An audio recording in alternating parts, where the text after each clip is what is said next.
I said love.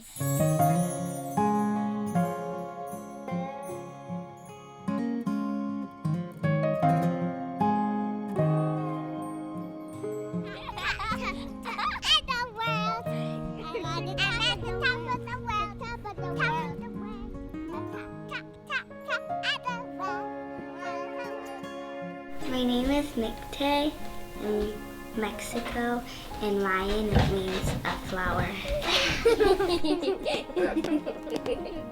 Daddy's in Mexico. He got deported there. And he's gonna come back when I'm 16. Manuel was deported one day. He was out and picked up and deported, so he just didn't come home that night, and then they had to deal with that loss. And he was just, it's not like they got to see him and say goodbye or anything, they stick them on a bus and then on an airplane. Then their mom was diagnosed with glioblastoma a year ago on Thanksgiving, and she passed away the day after Christmas, which is brain cancer. There's Mommy. She's so cute on the picture. There's me.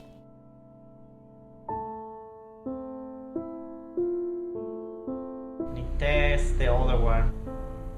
She have a learning disability. She like to read books, make jokes, really good artist. She love to have fun. It's hard at the moment. I did this. So Ixchel is my name. drinks a lot. She told me stories. She drew funny pictures about me. I heart my daddy. She loves me and she missed me so much. They both miss me and they both love me so much. And I love them and I miss them. The most obvious thing when I met him and the girls was that how physical their relationship was and is. Just a lot of hugging, and they always talk about tickle monsters, their favorite thing to do with him. Just their affection with him is very physical, so it's really hard to maintain that connection over a computer. And immigration, I understand, is a very difficult and emotional issue in the United States. It has not worked, and it does not work, and it does not help anyone, essentially. It prevents families from staying together. What happens to your American wife, your 2 American kids who were born here? What are they supposed to do? Average Americans don't understand what the laws mean for families, for people who've lived here for their whole lives. The immigration law doesn't care about that. He was working full-time in a restaurant as a sous chef, using his skills, making that restaurant money. Taxes were being taken out. The government didn't lose any money on him. He didn't access anything that he shouldn't have accessed. He could be there forever. He could never come back here.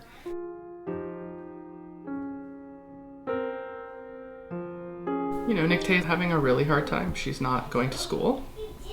She's not wanting to participate in social functions, like seeing her friends. And she was invited to go to the aquarium today, and she didn't want to leave the house. And Ixchel, she's 6 now. She's developing. She's learning to read. She's going to graduate from... That's pretty much the window, isn't it? 6 to 18. He's going to miss basically the whole... Yeah. Innocent girls are the victims of the policy that we now have in place. A 6-year-old and a 9-year-old who should not have any worries in the world. And I understand no one can control your mom dying. She had brain cancer, and that was horrible. They had to watch their mom die. And when her mom was dying, who was there to help them?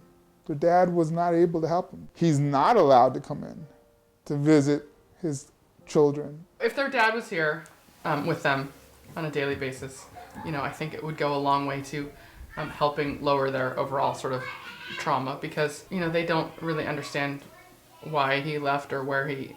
they know he's in Mexico, but do you know what I mean? To a child, he's not at their birthdays and he's not at picking them up from school. They just want the ability to have these girls feel the love and support of their father. There's nothing like a hug from your mom or a hug from your dad. I love my daddy so much. a lot.